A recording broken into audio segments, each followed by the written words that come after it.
అనుకూలించగలరు. అంత నీచత్వం, అంత సంస్కారహీనుడు జగన్.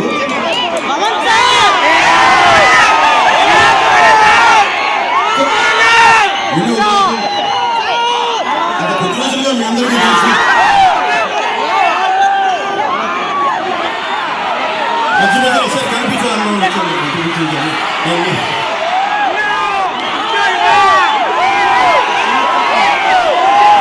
గత కొన్ని రోజులుగా మీకు తెలుసు, నేను వాలంటీర్ వ్యవస్థ గురించి మాట్లాడుతున్నాను.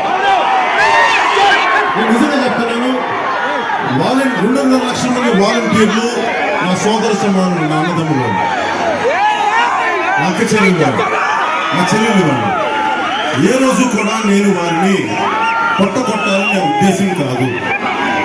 మీకు 5,000 వస్తే, వాలంటీర్స్ కి చెప్తున్నాను, 5,000 వస్తే ఇంకొక 5,000 మీకు వేసి ఇచ్చే మనసును వాడిని ఎప్పుడు మీకు కొట్టాలని నాకు కాలంలో కూడా అనుకోండి. కానీ జరుగుతున్నాయి, ఏం జరుగుతుంది